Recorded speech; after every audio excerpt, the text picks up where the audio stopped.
Prepare to attack the enemy's control points. Get behind me, Doctor! I am fully charged!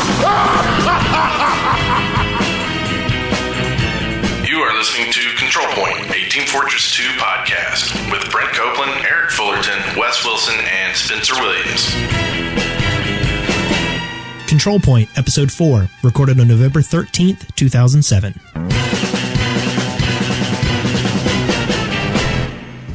I'm Brent Copeland. I'm Eric Fullerton. I'm Wes Wilson. I'm Spencer Williams. And this is the Control Point Podcast. Ooh, get on it. Yeah. I came into the studio this morning and there was a weird briefcase sitting here, and I opened it up and I only showed it to Spencer. What's in that briefcase? Oh man, it's some crazy stuff in there. In the briefcase this week, we're going to be talking about some SDK stuff. We're going to be talking about our brand spanking new server and our break-in into that server. We're going to talk about some patch notes and our class discussion this week. We're going to be speaking of the soldier. So listen up, maggots. Yeah. Every one of you deserves a medal. Except for Wes. Yeah. When did I become the brunt of abuse? It's just because I hate the engineer, isn't it? Did Wes get owned this week? No, actually, no. I had a great week. You want to go first on your week? Sure. Okay. Sure. What'd you do? Well, first off, I had some interesting hostility.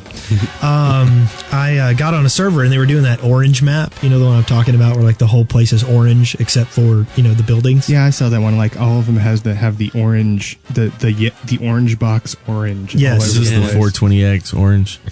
I don't know what it was, but it's a control point map, and like the third control point is on top of a building in the middle of this big orange expanse. I didn't care for that server. Well, and you talked about it 2 weeks ago. I got on last week, whenever you're talking about how it looked completely unfinished. Yeah, it does. You're right. I told you that. I decided to finish it with a nice control point spray right above the dispenser. Yes. And I was like, okay, well, hey. And there was a couple other people on there. I think R. Karzlovsky, who's another control point member, was on. And you're talking about our logo that we've been spraying all over maps, yes, right? Yes. And I put it up right, and somebody got on the general chat and was like, "Who put this spray up here?" And I was like, "That was me. What's up?" And he goes, "Don't promote other servers on our server." Wow. And I went, "I'm not. It's not another server. It's a podcast." And some other voice from somewhere goes, "Yeah, it's just a podcast." He goes, "I don't care. I don't want that crap up here." Yikes. And I was like, did he actually sound like an angry bulldog? Yes, actually he did. So then were you like, well, fine, I'm leaving. I'm going to my server. Everybody else, come join. No. I mean, I wasn't out to be a jerk, So I finished the round, because I was like, okay, well, I don't want to just go, I'm taking my toys and going home. so I finished the round, but I did notice that I think Karzlovsky left before me, or it might have been him or Zaphod. Anyway, they left before me, and I was like, I see how this goes.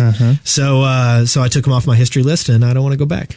Nice. You should have called all of us, and we all would have joined and just put that spray everywhere. We should come out with a wall to wall, a multi-spray where we each do like a pixel of the actual spray. Like, nice. Get all 32 people to make this big. Oh, that's a cool idea. Wow. That would be kind of cool, like a big 3x3 one that you put on the floor. Yeah. I'm not sure that they could handle that. I think I don't know. It blow people's minds, you mean? No, I think it might blow Steam's mind. That's what I think. So I had the hostility over the CP spray, and then so I went to another server, and I of course sprayed it everywhere as well. Anyways, and somebody on there goes, after a little while, and there was 2 or 3 other people from CP in there, and so there was at least 2 or 3 other sprays up, and somebody over general chat just types in, I wonder if there's a Team Fortress 2 podcast. And as you all know, there is. And I went, why, yes, there is. He goes, and where might I find something like that?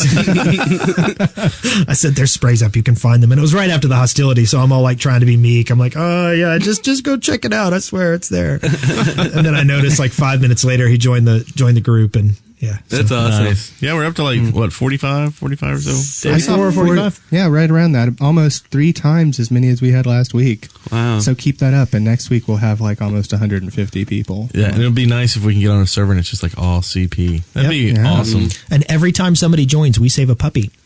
We do. We time save it you and so we can save eat it the later. Puppy. I've actually been getting in a lot of games with CP players lately. If I log into the game, the first thing I'll do is I'll see what other people are playing, and as long as they're not playing 2 Fort, I'll go and join whatever server they're on. And I've actually played it with quite a few people this week, and it's kind of funny because I have one other friend. An old school friend, like we used to go to clubs together in the 90s, and he's living down in Birmingham, and I looked at his stats, and his stats are even worse than mine. Is this Snake Eyes? Yeah. Snake Eyes has like 54 hours in the last 2 weeks, and I have like 51. Wow. And I'm like, wow, I played this game too much. Holy I crap. have 70. About 20% of that is STK though. So. Well, I'm talking just Team Fortress 2. Oh. And I also finished episode 2 and have been doing Oh my God, man. I've got like 10 hours of TF2 in this week, and I thought, man, I'm playing a lot. I was actually proud. This week I finally hit Eagle's Scream because I was in the SDK so much. Oh yeah. Yeah. So is that the last one you get? Is there an 11 or is 10 the No, highest? 10's the 10's highest. it, Yeah. yeah. Oh, let's Does that just go mean to you 11. play? I mean, is it all time based? I think so. Maybe. Yeah. And it might figure out maybe if you play more than one game. Yeah. You know, because I have some Garry's mod on mine and some SDK. Maybe if you had Portal too, you know, Yeah. I don't know. That sounds good. Just a guess. So, what about you, Spencer? What'd you do this week? Well, let's see.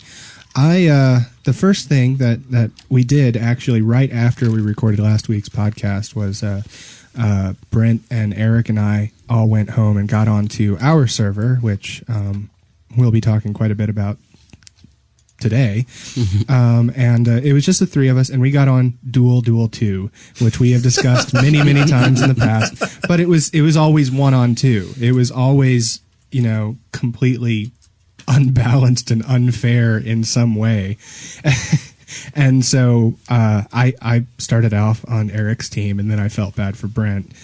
So I joined Brent's team, and then I felt bad for Eric. So I joined Eric's team, and then Eric's like, yeah, whatever, man. And he joins Brent's team, and then they're both ganging up on me. But you know what? I still had the highest score of all of us. So Well, it was a good exercise too, because each one of us at one point had 2 sentries up against. Yeah. So, and it was interesting because the way I got away, you can't leave the resupply room at all. 2 sentries are pointed at you, and you have 2 engineers constantly repairing them. So the way I got out was with the demo man. And I noticed everybody had their own way of getting, fighting those 2 those sentries. And one thing that I noticed about that particular game, more so than any game I've played, it really forced me to get outside my comfort zone. Yeah. It really forced me to play classes. I had to play Demo Man, which I normally don't play very much. So it was a lot of fun. Other than that, let's see, the other real gaming thing we were all playing, and we didn't have any weird me getting kicked for lag this week, which I was glad for. But Eric joined a 32-man no respawn timer 24/7 2 Fort map. Oh, that thing was crazy. I know. And the first thing that happens is Wes sends me a message, and he goes, "Oh my God, why did he do that? It's so terrible." And I have to say, I had so much fun. It was fun. I had more. I then the next day I went and played a game with another Eric, not you, but another Eric friend of mine, and we were playing on 2 Fort, and it was not 32 people, and it was not 0 respawn timer, and I was so bored. Really? But with the high man count and the no respawn timer, you have this constant influx of troops. So you have constantly these 2 really strong forces that are fronts, like on the bridge and then in the sewers. And Wes apparently was laughing at me. I was very amused. I've never seen Spencer in take charge mode Oh before. my God, we were laughing about that. And he's a heavy, and we've got engineers setting up stuff in their sewers, and I'm a medic, and he's sitting there and he's just moving side to side, and he's like, okay, get this, do that, do this, do that. We need more of this down here. And he was getting together a serious forward push, but usually in this game you get 2 or 3 people and that's a push, right? And he was like, no, we need like 10. and then we did it and it was awesome, but there's this one guy. Oh my God. Is that the sniper going back and forth? He was playing a sniper and then he was playing a heavy, but I usually, I'm pretty laid back and I usually don't curse people out, but this guy kept stating the obvious over voice chat, like, they've got a bunch of guys in our sewer. I'm like, really? We've had a bunch, they've been there for like 15 minutes. Where have you been? Like, oh, I have been there. And then right when Wes is talking about, and I'm trying to get the posse together to go in and take their chickens, this guy comes down and he's playing a heavy and it's the same guy and he just starts running in and I'm like, what are you doing? We've got like another medic here that's almost full turn. I just don't want them to shoot you. What is your That was awesome. And he was a medic once too, which is the really funny part because he was a medic and we were like, okay, get charged up, and Spencer's moving back and forth and he's healing him as well, but he's jumping out into the line of fire and Spencer's like, what are you doing? And he's like, I just don't want you to take all the fire. And I'm like, that's brilliant. Let's put a medic who's not being healed out in the fire to protect the heavy that's got 3 medics on him. Yeah, so that game I had a lot of fun in, even though that guy was annoying me. And then the last like playing note that I had was this is just a note for everyone out there that has a server. Leave friendly fire off. Oh yeah. For the love of God. I mean, nothing will make me jump ship on a server faster than friendly fire being on. All it does is make spies so much more powerful than they already are. Yes. Yeah. Mm-hmm. And it's just not fun. Does anyone here disagree with me on that? Oh yeah, I've never tried that. I've never been on a server, but was it advertised like in the title? I don't remember. I was just looking for new maps to try, and so I jumped on the map. Wow. Wasn't very good either, but I can't imagine it. I mean, it just doesn't seem like it would be any fun. no. I mean, all that ever happens is you kind of get your team together, and you're always grouped up and bunched up and afraid because at any moment there might be a spy, and then all of a sudden everyone's shooting each other, and it's just Wow. See, except this is happening on both teams. So you've got 2 little groups of bunched up, afraid players shooting each other. That's what happens when you turn weird. friendly fire on. Have you all got like SSIDs like in Stargate, where you got to come in and go, okay, I'm walking around the corner. Don't shoot me. Don't please. I'm coming around the corner. I'm a good guy. Look at me. see, and that's what you would do on because we did a lot of matches with Team Fortress 1 where friendly fire was on, and that's what you had to do. You had to you had some signal. Back then you didn't have chat, so Yeah. it was you jumped up and down when you came in. Wow. And as long as people didn't know that was the case, so a spy is not in there hopping up and down. That's going, weird. I've never seen people in this game hopping around. I can't imagine. Well, so that was my playing time this week. But I did have, like I said earlier, about 25 and a half hours logged in the SDK, working on the machinima that we're working on. And I just wanted to note that for everyone out there thinking about doing this, I was doing the lip syncing using a Face Poser, one of the programs that they've got in the SDK. The automatic lip syncing extraction does not work in Vista. Oh yeah. Yeah, it's terrible. So if you have Vista, you can't use their automatic stuff and you have to do everything by hand. That sucks. So yeah, I thought that was kind of crap personally. So you're gonna downgrade to XP? Man, I'd have to like reformat my hard drive, Yeah, that's a lot of trouble. back up all my stuff. Besides, aren't you getting that new video card? No, what? No, I can't afford new shoes. So that was my week. What about Which, you? by the way, you did do one thing. What did I do? Are you going to talk about it later? Or are you talking about it now? I think we're going to talk about that later. Okay. Yeah. Yeah.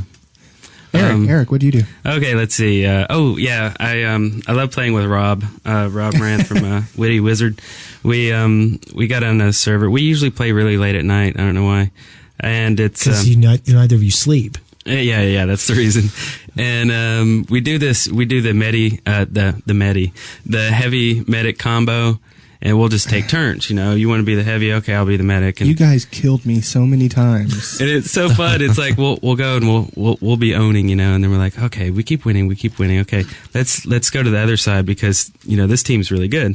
And then, so we'll go to the other side for a challenge, and then we'll own some more. It's fun.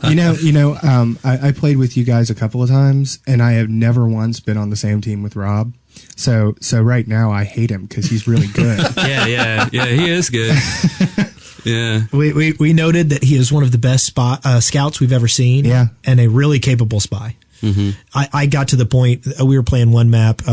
We had a server. We broke in our server the other night, and Rob we were like 2v2 or 3v3. It wasn't many at the time because it was like 1 a.m. And Rob knew how much I hated spies, and I was playing the engineer trying to defend the intelligence. And I mean, he just would pop out of nowhere and mess with me. And it got to the point where I'm like, damn it, Rob, what, stop that. Dominated. And then, he dominated me in every game we played unless I was on his team. I'm not kidding. I know you guys said that he played a good spy, but he did one thing. I was playing a pyro, and he was playing a spy, and he did one thing that really perplexed me. He'd be perfectly disguised, and I'd be walking, and as soon as he'd see me, he'd turn and start shooting at me. And that would break his disguise, and I'd be like, okay, well, now I'm going to shoot you. I wasn't gonna. It's the pyro's fear the spy's fear of pyro. Yeah. It's like, no! Other than that, I guess you already kind of mentioned we played some Duel 2 and stuff like that. And is that becoming like our official map? I don't know. It's scary. I'm really mad if it is. I'm not happy with this. I found progression. some that I think we'll have some fun on. So you found some scary ones. Turbine is still my favorite custom map. I like that one a lot. I have been working a lot on a new map. I was going to port my Fort Nailhead over to TF2, but it's kind of complicated and it's a pretty big map. I know what I'm in for. I'd rather just get something out before, So now I'm working on a pretty simple map, and everyone playing WoW will definitely feel comfortable in this map. It is a port of Warsong Gulch, the Capture the Flag. Give it out already, huh? Yeah, sure, why not? Oh. And we're gonna have to make that later tonight then. Yeah. Somebody will make one even better than mine or something. But it's a very simple map, and it's pretty easy to figure out the geometry with the model viewer on the right monitor, and on the left monitor, hammer. So I'm modeling it, and I'm moving around in 3D space on the right monitor, looking at all of the geometry and stuff. So I've never figured out how to actually get the geometry out, rip it out or anything like that. I don't know if that's possible. But I looked at Hammer, and I was so overwhelmed that I just closed it immediately. The only time I ever tried to do any mapping at all, I'm trying to remember. Serious Sam. It's the only time I ever tried to do any mapping at all. I love that stupid game. Yeah, the game's pretty good. But I would love to sit down and watch you map so I can see if I can figure out what the hell you're doing. Oh, yeah. It's pretty sweet. I used to use the old hammer back in Quake days, and yeah. It's a lot of the making the things and then cutting into it kind of crap. Mm-hmm. And so I was like, man, I don't know if I want to get back to that. It can be tedious. And my biggest problem with Hammer is moving in the windows. Like, if you're not used to moving in the windows, it's just like everything kind of moves awkwardly, and you're like, your map's all weird looking now because you've moved the camera into weird angles because it's all anyway. Yeah. But I found a good tutorial on it basically did like one little simple room. And it was just a little video that I played, and I made the room, while it went on. So can we link that? I think we can link it if I can find that link again. Yeah, in fact, if you just go to YouTube and do a search for Hammer tutorial, there's tons of stuff that comes up. None of it is for TF2. It's all for Counter-Strike and stuff like that. But same thing, same program. And another thing is actual Valve has like a wiki with that's right, information. a dev wiki. It's awesome. It's of varying usefulness. I didn't get anything off when I was looking for Face Poser stuff. Oh my god, the Face Poser stuff is terrible on there. It's not good. Yeah. But for the map stuff, go on and try that. Well, mapping is a lot more popular a thing than I think the Face Poser stuff. So there's more information on it out there. But another resource that you might look for if you're interested in mapping and modding in general is moddb.com just relaunched, and they've got a lot of cool stuff up there now. So just throwing that out there. Cool. Well, Brent, I didn't even know about that, but yeah, Brent, what'd you do? Where do you? Well, y'all have covered most of the gameplay. I've been actually working on a video that we do with the Dead Workers, a rock crawling video that should be released soon, and I'm sure we'll have an ad for you. But and now we'll talk about Team Fortress, and I've been setting up our server, trying to find maps that aren't everywhere. Because most of the time when we hop on our server, we're changing the maps ourselves, and we're not really letting the rotation dictate what we play, because it's a private server because it's cheaper to get, but the password is private, the word private, and it's in the title of the server now, and it's all lowercase. Yeah. So I found a couple new maps today that I thought were interesting. One was a twist where there's one flag, and it's in the center of the map, and you go get the flag, and then you cap it in the enemy base. So that's kind of like that one we were playing that sucked. You know, remember that one? The spy with the gas? The one where you had to get the intelligence in the enemy base, cap it in the enemy base, and it sealed off the base and gassed everybody inside it. Yeah, I've played maps like that before, but never with the capture point on the same side as it. I mean, it's literally you grab the intelligence and walk 6 feet over, and then you win. And everyone, we kept, like, both teams were like, okay, I'm going to go get the intelligence and bring it back to my base because that's the way it's supposed to work. And no, you have to get in the crate and crouch and crouch inside the crate. Do you remember that? Yes, I remember that. Maybe you need to look to the east and get on your knees and pray to the intelligence gods. I think that was Gas Kaboom. Is that what it was called? Yeah, that's right. Map. It was terrible. Well, I think it would have been better. Excuse me. If two things: if we had known the objective to begin with, and if we had had more people playing. That's true. Because it was still a sniper fest, no matter what you say. Because that's how I was killing all of you with a sniper. Well, you didn't find the tunnels. It didn't matter. I'm just kidding. It didn't. There were no tunnels. There was like the straight path, and then there was the path that you could walk on top of the buildings, and that was it. Yeah, and I think that map will get better. I think someone will make a version of it because was kind of a port from an old TF1 map. Anyway, and then there's a couple more. There's rugby something or other. It looks like a big rugby field. I haven't played either of these yet, but and then I found classic 2 Fort. I figured since y'all hated 2 Fort so much that I would see what it's an original port, so there's no stairs in the back. It's still an elevator. That 32-man no respawn is really making me come around, man. That was fun. Well, we'll have to up the cap on our server and pimp it out more. Sure. Because you can't pimp it out as much as we already do. Anyway. So I guess that's about it for me. Okay. Well, on behalf of all of us here, we do want to thank everybody that came out to, we had 2 big play sessions. One that sort of was off the cuff, and we actually had quite a few people show up, and it was a lot of fun. And then the other was last night, and I hopped on at 9 Central, and had about 5 guys playing with me, and you guys hopped on about 11, and I passed off to you. And what, you guys play till what about 1? Yeah, about then. Yeah, it was a blast. Thanks everyone who came out. It was a lot of fun. It's always neat playing, when you're playing with the same people over and over again. You don't have the random people popping in.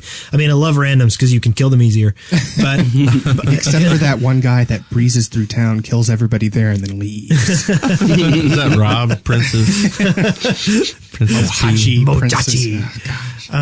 Anyway, but it was kind of cool. It was even funny because we had some people that went on little breaks periodically, and at one point it would be like 2 versus 1, and even those could be kind of entertaining. Because you'd have one person trying to do what they shouldn't be able to do, and it was kind of fun. Yeah. Okay, so that was what happened this week. So now on the loudspeaker. News and discussions. What is coming through the loudspeaker? Well, there was a patch. Did you guys know about the patch? The patch. November the 7th. The important things, there are, of course, little bug fixes and stability problems that they fixed. And there were quite a few exploit fixes. Engineers no longer earn points for using their own teleporters. I didn't know you got points for that. That is so funny. Yeah, I didn't either. Oh, gosh. Spies can no longer do some weird exploit where they could attack while disguising and then not lose their disguise. Was it that melee, holding the melee thing? No, Yeah. they would actually, in the Yeah. process of disguising, then attack. Well, there was another one with the melee thing too, when they would get it ready. Yeah. If now they're invised, it wouldn't trip their invis when they Right, used it, so right. they could use that to kill people with or without critting.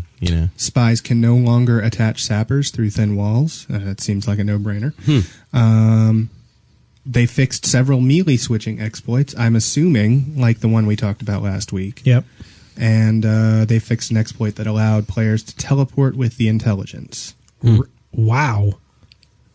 They don't mention how that was done, but I assume there must have been some sort of trick to it. I never knew you couldn't take the intelligence into the respawn room. And so it's really funny because, I'm like, we were playing the well on the server, and the classic well, and I had the intelligence, and I'm like, there's two people and I'm just one, and they were chasing after me, and I ran into the respawn room to get some health, and it's like, I've dropped the intelligence, and I'm like, what? No. Yeah. And then you run back out and you picked it up and. Yeah. Actually, I didn't put two and two together on that. I actually Went out through the water. no, I'm fessing up. Because I hear that a lot in games. The intelligence has been dropped. It has been picked up. It has been dropped. It has been picked up. Is that just people walking into the resupply room? Or the two guys in the flag room going, L, pick it up, L, pick it up, L, pick it up. Nice. But it could be. But I just ran out and was like, hey, wait. And I turned around and I saw the intelligence there. And meanwhile, I was getting shot a lot. So I ran back in, healed back up, and came back out. And You have dropped the intelligence again. What? What is wrong with you? What are you, Wes or something? That's what we need to do with our maps we make is put in, weird comments like custom that. loudspeaker You know, stuff. I have to say a lot of the maps that for some reason there seems to be some sort of strange fascination with old like Unreal Tournament sounds, and Dominating. yeah. Headshot. Epic. Or what's Night- up with the classic well in the elevators? Like, could they have made that any louder? Ooh, yeah. It's like clipping. It's like distorted and gross. That's probably going to be fixed eventually, I would think. If they get around to it. So, also on November 7th, and Eric and I have been playing around a lot with this, is the SDK Yeah. was updated for use with Portal, Half-Life 2, Episode 2, and Team Fortress 2. Team Fortress 2. Which is what it we've was been so talking great. And the last podcast that we did, it was the day after, right? The day after the last episode? I think that their weekly patch is always going to be on Wednesday, so it's always going to be the day after we record. Okay, yeah, so that makes sense, yeah. And I was all crying about, the SDK, it's still not out, lots of QQing. And the next day I was pew-pewing. So very happy with that. I'm having a blast doing the maps. We'll get to that later. Yeah, yeah. Let's see, what else in the news? Oh, Gary's Mod. Thank you to Gravy Train in our forums for posting this. I didn't even realize that, but he posted a bunch of pictures that came out of a forum of a bunch of people just taking really cool TF2 pictures and with Gary's Mod. Now, Gary's Mod doesn't natively work with TF2. You have to have Episode 2 installed as well for some models and entities and, other kind of things to be, on the hard drive or available or whatever. But I went ahead and got Gary's Mod, and I'm playing around with it. It's really cool. It's useless to me because I can't use it with TF2 because I don't have Episode 2 installed. I'll have to fix that very soon, though. Yeah. I was actually thinking that this may actually sell Gary's Mod to me. I don't know. I haven't looked into it, but you can still get Garry's Mod 9 for free. Oh, right. I imagine that it doesn't work with Team Fortress 2. Right, you have to have 10. You do? Yeah. Oh, okay. And ironically, Garry's Mod 10 is $10. $10. $1 per version. Which they sell on Steam too, Yeah. right? Yeah. And as we've already established, I cannot afford to buy new shoes. So Yeah, you bought Mario Galaxy today, didn't you? no, I had that. I got that on trade-in credit. Ah, Yeah. sneaky. I know. But if you had Garry's Mod, you could make you some Team Fortress shoes. Yeah, Nice. and I could make them dance. But To Mario Galaxy. to Mario song. anyway, thanks again, Gravy Train, for posting that, because I just had no idea, and we'll For link the people that. who don't know what it is, can you give a 2-sentence thing about Garry's Mod? Garry's Mod is just like a physics playbox. Like a Sandbox is what I meant to say for Half-Life 2 and related Half-Life 2 stuff, where you can just play with the physics engine and do all sorts of cool stuff. Yeah, and you're in a game. You can actually link up with another Garry's Mod owner and do a multiplayer. That is so awesome. Yeah, so you can walk around and you can just spawn things. You can spawn a car or an NPC or whatever you feel like doing, and then move them around with the physics ray. I forgot what it's called. In Half-Life 2. Yeah. That little ray that picks things up and slings it around. Gravity gun. Gravity gun. That's Yeah. it. Yeah. So you can just spawn things. You can build things, and you can just change the environment in game. And have your buddies come along so you can make a playground or, some weird stuff going The on. coolest thing that I've ever seen was I saw a YouTube video. Someone had made this huge, giant Rube Goldberg-esque machine of bodies flying into other things that was causing explosions, which were then, causing a catapult to shoot a cat across the stuff like that. Oh, It's just big really contraption. cool. Yeah. Yeah, you can, there's scripts. You can do your own. Let's see, one of the example scripts is the bouncy ball. But you can swap textures, graphics, everything. In fact, I played a multiplayer game where they swapped everything that was swappable and made a zombie game. So I'm walking around as a zombie, like eating people and stuff, and it's crazy. It's so awesome. But using Half-Life 2, I guess we'll get to the details of this later. But anyway, so that's a great thing that just happened. Now, this next thing that you put here, you put this next thing down, right, Eric? Oh yeah, that's I right. am really curious about this. Could you tell us about it? Yeah, possible filming program already in TF2. What this is at release, TF2's cache files had leaked code and revealed a program called Source Filmmaker. Since then, these cache files have been removed. But people have been able to see that there is an entire program dedicated to machinima and filmmaking. There's material editors, a commentary editor for. These are all IDEs, by the way, so you can hook into them and script them, and so you can script. Wow, so many things. So basically, you can have your entire movie happen live. You can have your actors come in, do their thing. Camera motions are all scriptable, so you can have your camera pan and sweep around and crane and do its thing. So you basically, from what I gather from this, is you can create your movie, tweak it, and then hit play and have it film and That's just so cool. And that's something they had in there to make their films. Yeah, isn't that how they think- made like all the like Meet the X class? Yeah. like Meet the. Well, So I wonder if we'll even actually see it. Those were pre-rendered though. Those were actually ray traced. Oh, okay. So those weren't in-game graphics. I mean, this is what they said was that's what it was in there for, was so they could film their movies for those commercials. Maybe. So okay. I mean, maybe just portions of it, but Yeah. that's why I'm wondering if we'll ever actually see I sure that hope program so. out, because they might want to keep it as kind of Exactly. like, their back pocket of Well, didn't I- we'll make the best movies because we got the best tools. Didn't Yeah. I hear something that I'm pretty sure, and I didn't make a note of this, so I can't say for sure, but I'll look for it, and if I can find a link, I'll put it up. An article saying that they had recently purchased some sort of Steam TV URL, and so there's some rumors going about that this program that they've developed in house, which the SDK Face Poser, that was all designed for in-house, and they did eventually release it to the public. So maybe this is the same kind of thing, and they're going to have some sort of... And we beg you, please. Yeah, you will get so much cool stuff for releasing that. Just from us, and we kind of suck. So imagine what cool people will do. Yeah. But we'll figure a way around it, even if not, you know. Yeah, there's a picture. I don't know if it exists anymore. I know there was this was a forum post that I read, and it was removed, and the only way I was able to read it was through Google's cache. Mm-hmm. So this is something we're not going to link to because obviously it's gonna be taken down before you even click on it. So just trust us. So this is the forewarning. We might have Source Filmmaker. We might not. The cake is a lie. Yeah. Anything else? Well, I got a couple of hints that I learned this week. Hints. I like hints. And some of these two might actually seem almost intuitive, but I've been playing a lot, 50 something hours every 2 weeks. And it took me a while because what I would do is I would tell first off, whenever I would go to a game, I got into the habit I would always pick blue. So people would say, "Hey, are you playing a game?" I'm say, "Yeah, come on."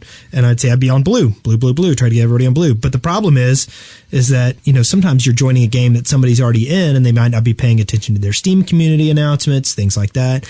But tab works whether you're in the game or not. If you go to the character selections or you go to the color selection screen, you can hit tab and it'll bring up the current score of the game. So you go, "Oh, okay. Well, I see that Spencer is on blue and Nailhead is on red. So I'll get on Nailhead's side because I hate Spencer." And, and this is funny. I'm not making fun of you, Wes, but I think you're the last person to discover this feature. And why hasn't anybody talked about it? No. It's on the card. Is it on the card, really? Well, no, I mean, I know it's in there for while you're in game, you can look at the score. Right. But I never thought about it while I was choosing characters, and that's why I said some of this stuff might seem intuitive. Well, that's fine. I mean, if you had not noticed that, then that is something to know. Yeah, and I was there with you too because for a while I didn't know either, and you'd say blue, or I'd come in, I'd say, "Hey, Wes, red," Yeah. So, but that's nice to be able so to. I was doing that for how long, and you knew this trick and you didn't tell me? Hey, Wes, I don't think you're the last one. I think someone listening to the podcast is going to hear that and go, "Really?"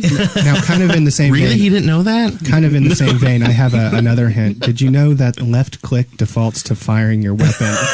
Nice. I was just running around. I've been remapping that to spacebar. Wow. And if you're ever wondering why you can't get into the game, you got to press that continue button. Well, that explains it. Someone told me Alt F4 got me in the game. Yeah, really? That's I love that, man. I love using Alt F4. That does so much cool stuff. Don't believe the lies. It's like God mode in TF2. Let them listen to Wes. Anyway, the second thing is, and this is very intuitive, but you don't think about it until you're already dead. When you're running with the intelligence, call out your locations on your headset while you're arriving at them. This sounds intuitive, but I wish more people would do it. Me too. So you grab the intelligence, you're going up the back stair in 2-4 towards the open courtyard, okay? Mm-hmm. You don't tell people where you're going. You're dead. Now, we covered last week that the intuitive thing that you can't talk to live people while you're dead. So if you got a 15-second respawn, that's 15 seconds. That intelligence is going to be sitting on the ground. Right. They're going to be setting up sentries over it. They're going to be putting sticky bombs all over it when a scout could be running in and grabbing it immediately. Yeah, and the other thing good about that is if you're saying over chat, "Hey, I'm heading towards the ramp," I'm using 2-4 just because it's the easiest one to say the locations. Right. But if you're like, "I'm heading out through the ramp room," well, your reinforcements can be heading that way and clearing out your path back home as well as being there if you drop it. Right. There's a hint that goes along with this. If you're going to be playing this game seriously, you owe it to your team members to learn the different names of the different spots in the map. Yeah. If you're talking about the entrance of the enemy fort on the right side, say there, for example, they have a turret up on their right side entrance. Mm-hmm. Hey, did you understand that? Yes. I always say front door. That works too. Yeah. Do you know what doesn't work? You know that place where you go in to their building and then you turn in one of the directions? Well, they got a thing that'll shoot you there. That doesn't work for me. One thing that Brent calls that the quad or the open area or it's that room that has no name really. You call it the ramp room. Yeah, that is the ramp room. That's what it's called. But there's no ramps. It's from Team Fortress 1. They were ramps because they didn't have ladder. It's still called the ramp room. And they're still in ramp-esque Yeah. They're stair ramps. But yes, But yeah. I guess we could call it the stair room, but I like it doesn't quad. have the ring to it. I like the quad. Is that because it has Well, I went four to exits? I went to entrances? a I call boarding. it the courtyard. Do you miss sometimes. school? The courtyard is good too. Now I went to a school that was once a college. It was a boarding school, and the big open area was called the quad. Yeah, we had one of those in high school. And I like that name. But anyway, or ramp room, it doesn't matter. I know what that means now. And the also- spiral. Spiral is the other exit out of there. Yeah. So the spiral. I say backstairs for the one that goes to the ramp room that you're talking about, and then I say the spiral staircase. I think we need to make a FAQ and try and standardize That's this. not a bad That'd idea. be good. That'd be cool. Why don't you work on that? I think I'm done working on stuff like that for now. But, And once we get That's everybody true. interested in classic, I'll do 25,000 words on descriptors in the 2 fort. Nice. But anyway, so and then if you're on the other side, let's say you're listening to someone who's announcing their stuff. Oh, I'm heading up the back stairs. I'm in the ramp room. I'm heading towards the front door.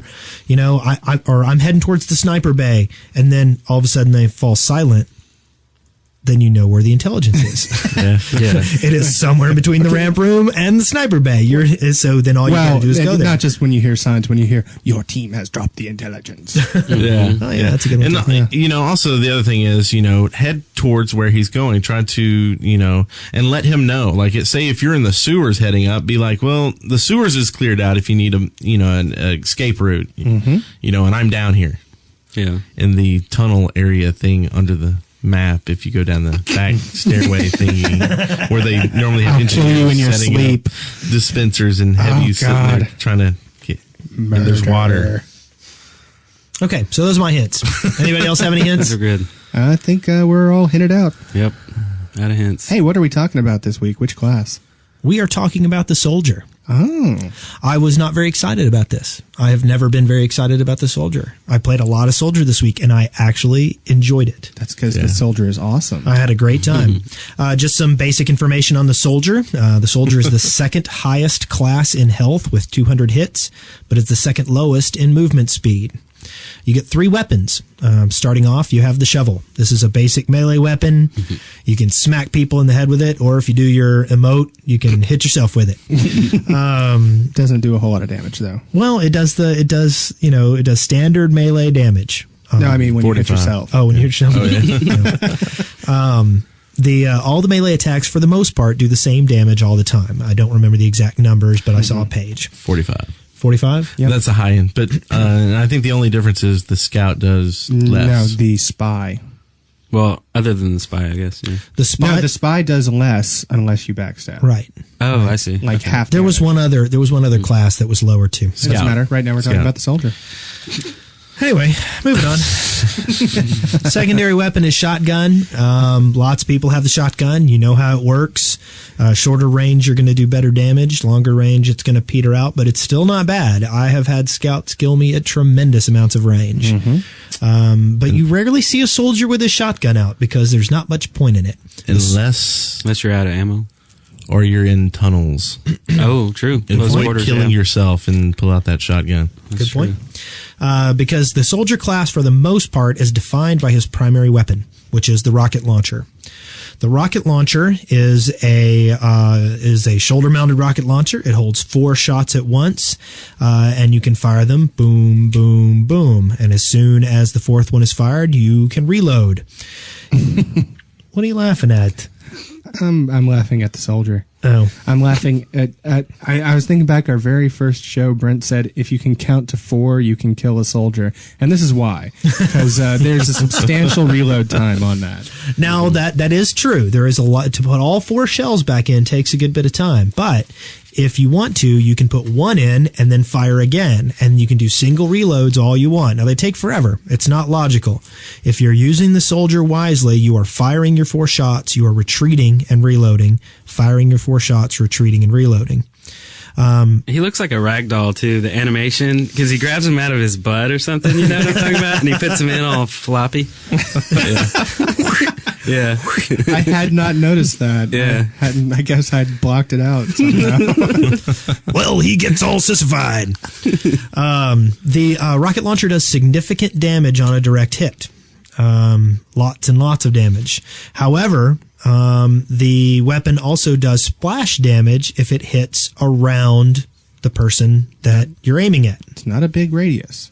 It's not. But let's say you're looking up at a sniper bay and you see a sniper that's peeking up from behind a wall. You can do a lot of damage without even hitting them just by nailing that wall that's right behind them. Yep. And there's another bonus too. If you splash damage, you'll usually get a good bounce on the person. And when you shoot someone in the air, it's much easier to hit where they're going to be when they land. Very easy to predict where they're going when you can actually watch them falling there. Yes.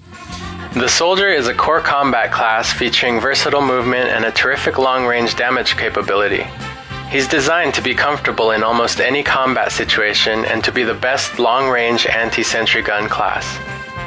His main weaknesses are designed into his primary weapon, the rocket launcher.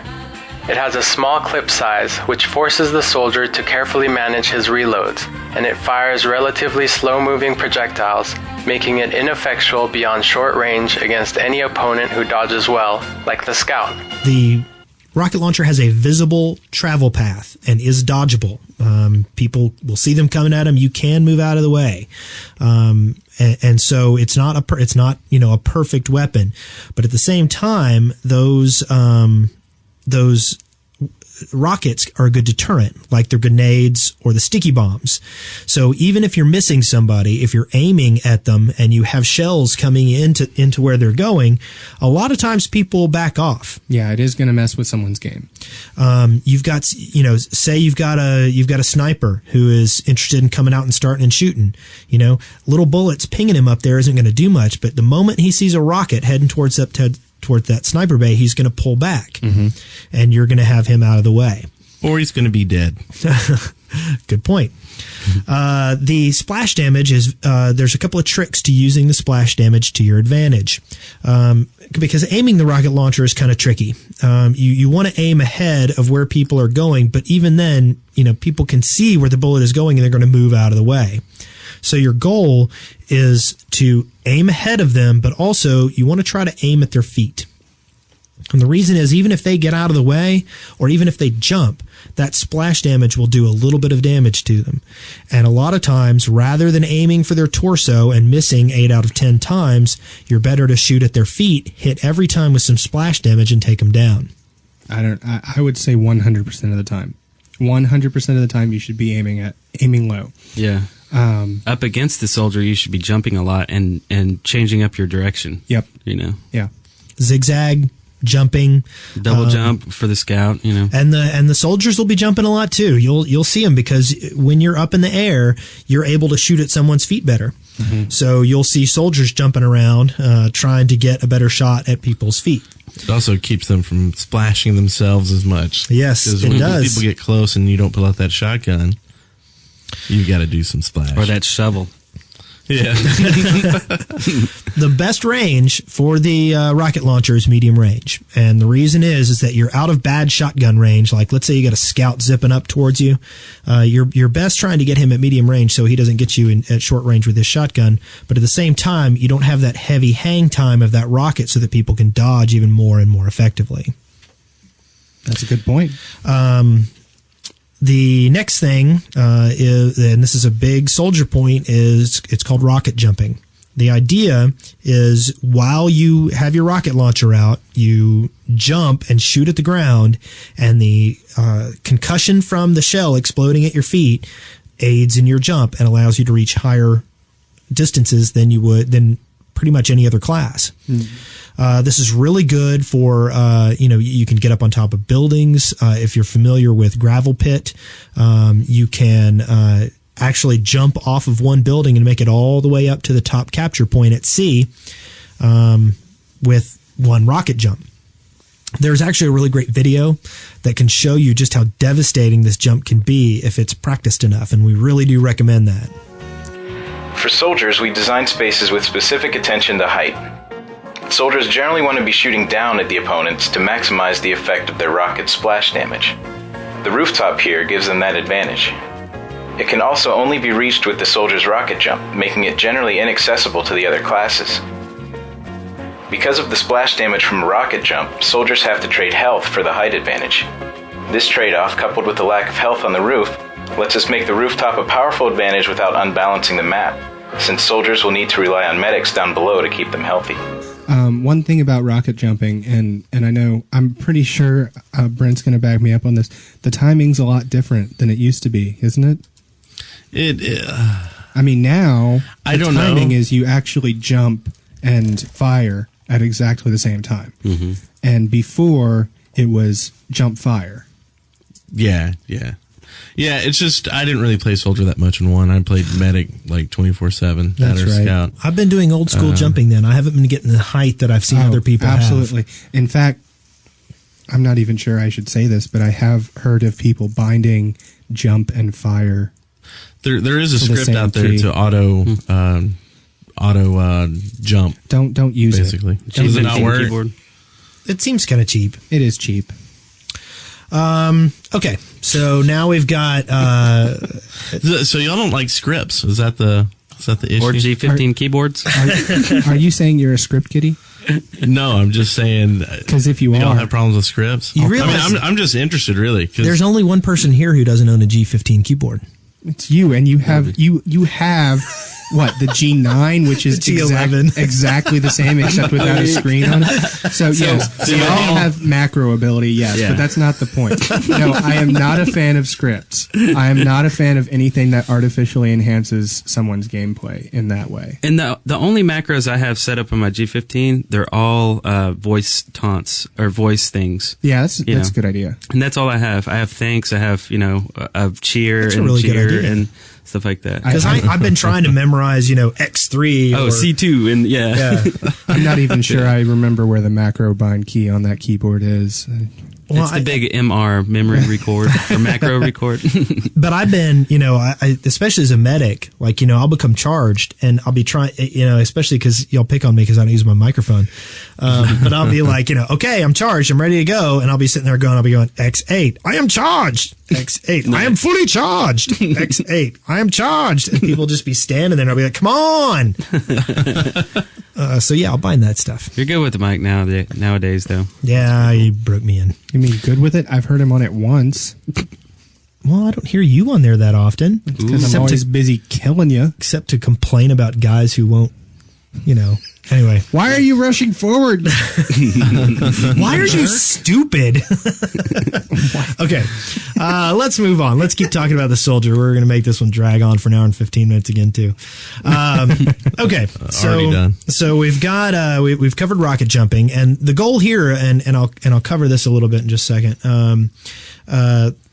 When you can get yourself into good positions, then people won't see your rockets coming at them. So let's say that you make it up onto the top of the building at point B in gravel pit. You can stand there over that hole, and as soon as somebody tries to cap it, you can just go boom, chicka boom, and take them out.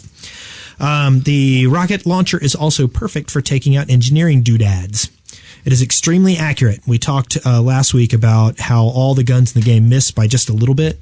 The rocket launcher does not, because, as best I can tell. Because it's slow. It's not as big a problem because there's no such thing as an aimbot for a rocket, because even if you have perfect dead shot aim with it, the person's going to move. So yeah, so you can get out of the way of it. And so if there's a sentry that you need to take out, you're going to be able to pinpoint that thing, and especially at a long distance, you just sit there and go boo, boo, boo, and it's gone. There's just no arguing about it. However, if it's around a corner, the sentry gun, and we discussed this a little last week, has some logic to it, and it takes a while to lock on. And you want to pop around the corner and shoot, or crouch and stand up and shoot. And 2 or 3 shots, and that engineering doodad will be gone. Mm-hmm. The soldier, for the most part, is a versatile player in all situations. A lot of websites will even say, hey, there should be at least 3 soldiers in every single team because they're so versatile. Specifically, they're really good at frontline offense. But when you're defending mid-map positions, they can be very, very useful as well. If you toss in what I talked about with the rocket jumping to get yourself into places where people won't expect you, then you can have one soldier to defend an entire point just by standing in an obscure spot and then launching a rocket when nobody is expecting it. And you don't expect a soldier to be able to do a deadly sneak attack, but it can happen. Yeah, and they're great in the ramp room. That's a place where they really do well. Wait, is that the room without any ramps in it? It's the courtroom. It's like the quad. The quad. Oh, okay. Now I know what you're talking about. The room quad. Yeah, they are good in that room. They're good anytime you have an enclosed space with a very set number of entrances and exits. I mean, I know that's pretty much true of every class, with the exception of the demo man. But with the soldier especially, if you see someone that's going to come a certain way, they have a rocket waiting for them when they get there. It's kind of nice. They're also, if there are any choke points in the map, you really want to focus your rockets on those choke points. Doorways and small rooms are great because you just start throwing rockets in there, and if anybody's stupid, they're going to start taking splash damage, and if they don't get out, they'll keep taking it. You know, I haven't seen a whole lot of this yet, but on Dust Bowl, when the attacking team is attacking through that one little tiny hallway that's actually got 2 exits out, I would love to see like an entire team of soldiers just pouring fire into that hallway and see how long they can hold them back. That'd be cool. That would be kind of cool. That'd be cool. So does anyone want to go over some of these tips? Some tips. What do we got? What do we got?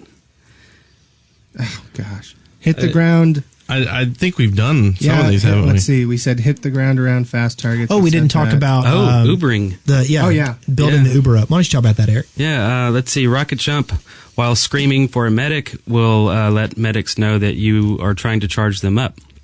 And usually you want to charge them up and then switch to a heavy, unless a soldier is your thing. But, really the soldier and the demo are really the only 2 ways to get someone Ubered up. But a cool way to do that, is just smack yourself a bunch of times with some rockets and then switch over to the heavy real quick and then bust out of the gate with a nice fresh Uber. And be aware, like I said last week, you can have a critical rocket. If you hit yourself with a critical rocket, stop firing. Let the medic kill you, because that next rocket's probably going to kill you. Yeah, if you're less than half, or if you're just 1/3 health or something, you should probably slow down. I've seen people kill themselves and just get a little carried away, And then they yell at the medic, which is just dumb. Yeah. And then there's another thing with that is, a lot of people use that expressly on control points when they're waiting their 60 seconds to go or for the next team. But you can use it on your way. Like if you're the team that's setting up, use it as you're getting to the point. Yep. You don't have to stand in one spot. You can keep shooting yourself. And actually it's a good way to keep up with the medic is to, about face and basically do a rocket jump backwards past the medic, and you'll basically keep up with them and get the Uber charge ready. Because he's second fastest and you're second slowest. Yep. Did you mention how slow the soldier is? He's like, what was he like? 96, 97? No, much slower than that. Like I think the heavy was 77. I think the soldier was like 85. Yeah, he's pretty slow, but he kind of has this long horse gait walk. So one other thing, a lot of times when people are trying to charge up an Uber with a soldier while waiting for the game to for the setup to end, is the soldier will stick his face in the resupply box and just boom crack a boom, and you don't lose you'll get fast reload on your rockets because the resupply closet will just keep reloading you. But the one problem is that resupply closet also heals you. So you're losing a little bit of that charge up time because a good chunk of the healing that's being done to you is being done by the resupply closet as opposed to the medic itself. Yep. Mm-hmm. Anyone else? And you have down here create your own server to practice rocket jumping on. Make sure it's not a local server. You want to make sure that there's some lag on it. That's very important because if you get used to the timing on a local server with 0 lag, when you get onto an actual server, you'll find it more difficult. That's a very good point. Yeah. I hadn't thought of that. When killing sentry guns, slide in and out, shoot for the base. But I think that's the basic attitude for all uses of the rocket launcher. You want to shoot for the feet. And if like always, if you can, kill the engineer first. Yes. And then the last thing is there's what I covered earlier about doing a slow rate of fire by doing a reload in between each one. Yep. Just hold the button down. Yeah, and that's really good to to hold points. Just keep firing those off through a doorway, or if someone's opening a door, keep throwing rockets out of there. It's great suppressive fire. It really is. And we went ahead and looked it up. The speed's 80% for the soldiers, so they're down there. Yep. Okay, well, I think that covers the soldier for the week. Anybody else got any other points? Shoot them in the feet. Shoot them in the feet. You know what? When they explode, it looks pretty. It looks just like Christmas. I like it when you explode and it labels where your body parts go. Have you seen that? Yeah, oh yeah, I love that. I explode all the time. That makes me I've been happy. exploding left and right, man. Okay, well, that's going to end our dossier segment, and we do have some listener contributions. Let's say what we're going to do next week. Okay.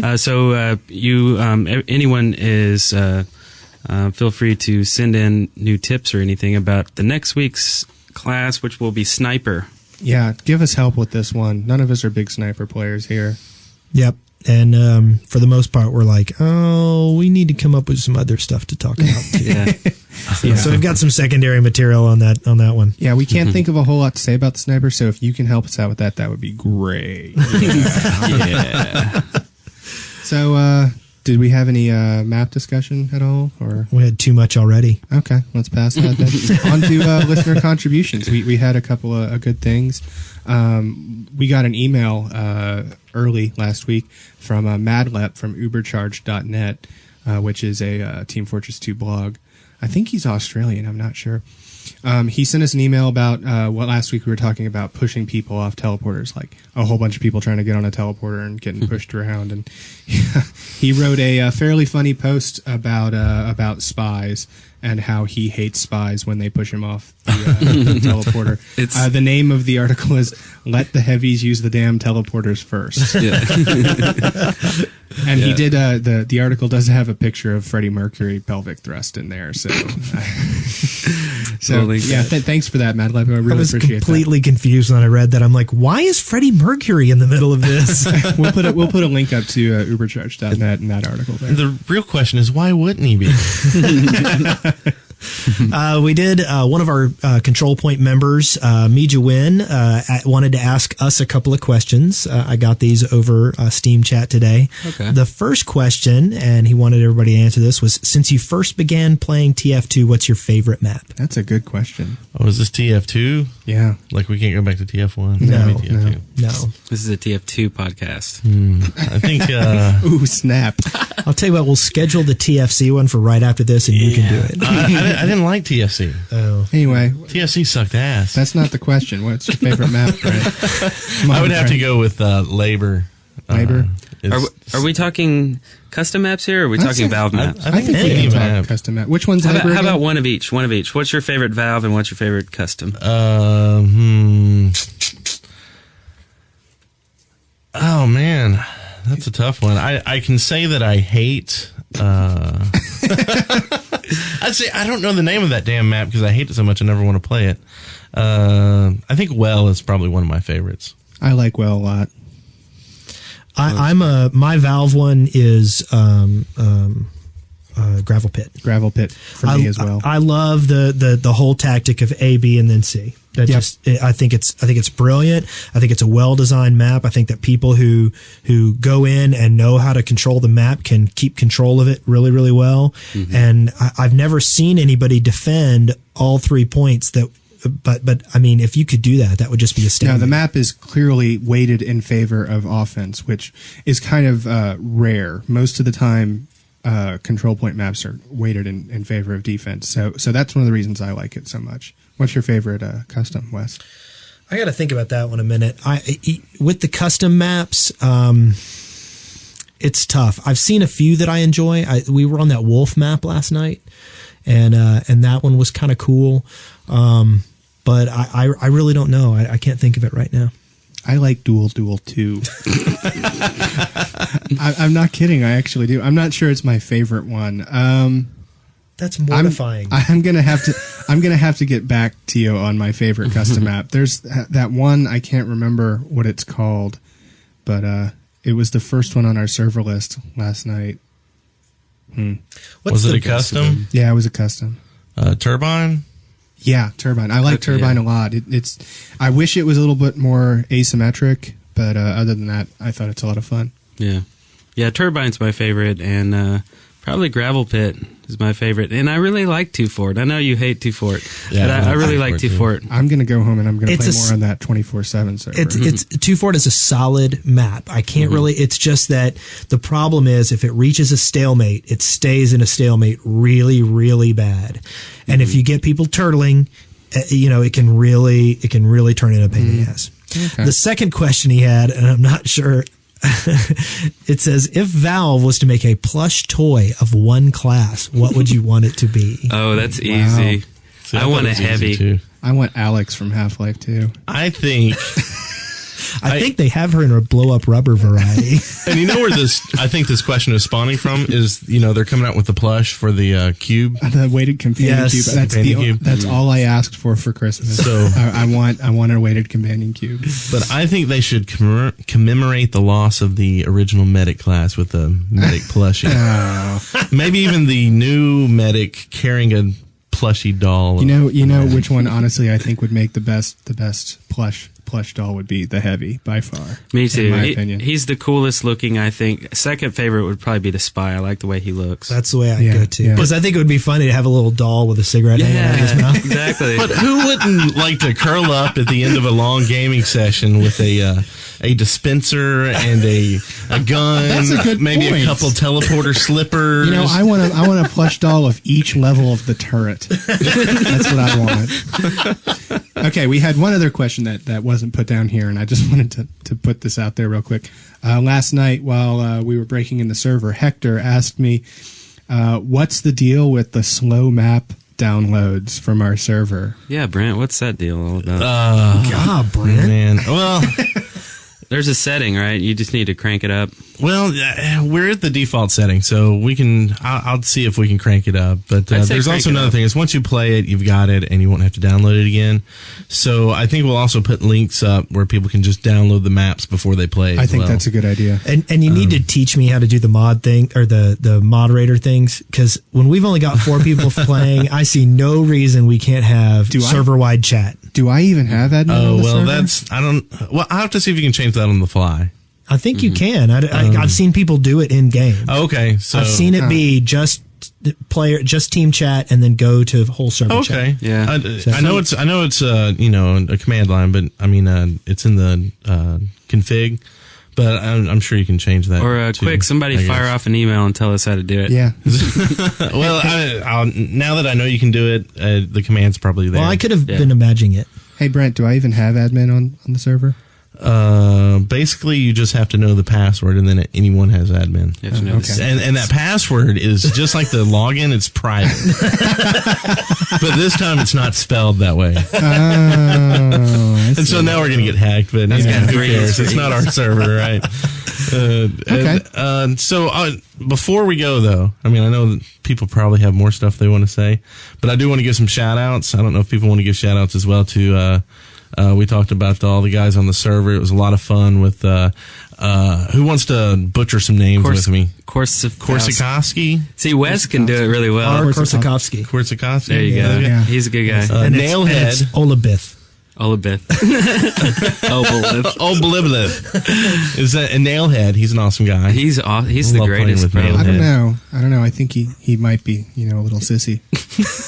And then Hobbs and Iron Gouger X is a guy we know locally. But Hector. I like Hector. Yeah, he's a lot of fun. He likes to, with his accent, make fun of us for sucking so bad. That's always great. Hey, Spencer, tell us the Hector story. This is funny.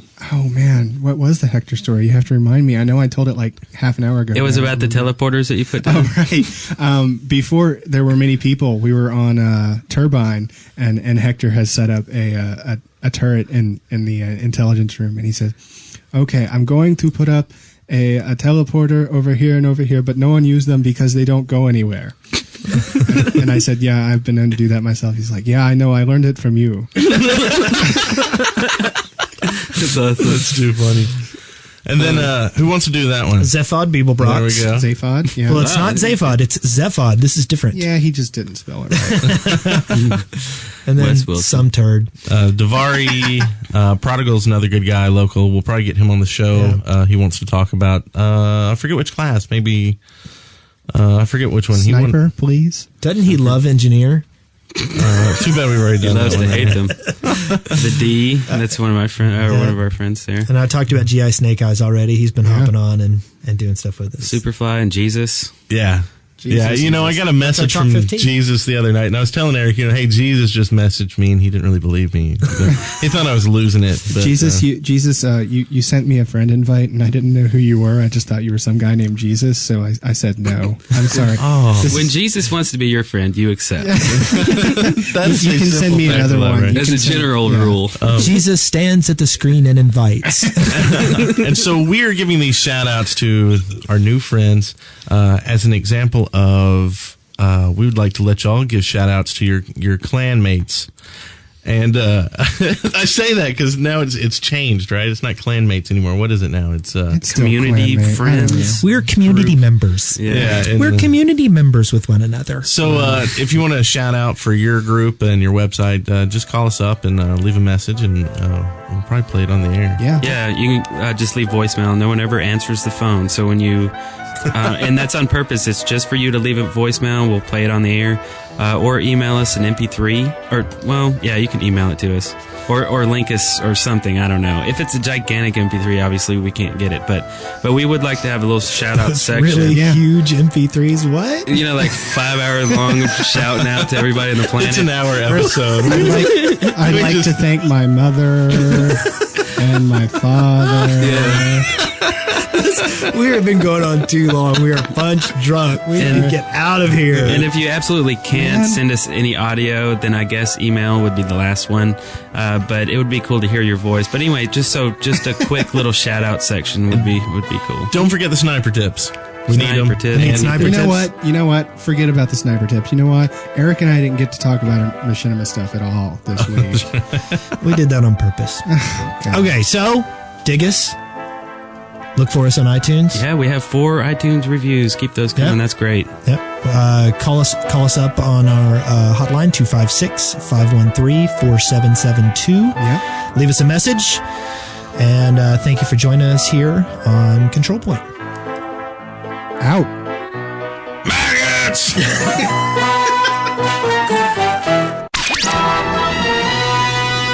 You are now at the end of another episode of Control Point, Victory. Every one of you deserves a medal! a podcast brought to you by the Dead Workers Party. See the show notes and leave comments for this episode at controlpoint.deadworkers.com or leave us a voicemail at area code 256-513-4772. Auf Wiedersehen!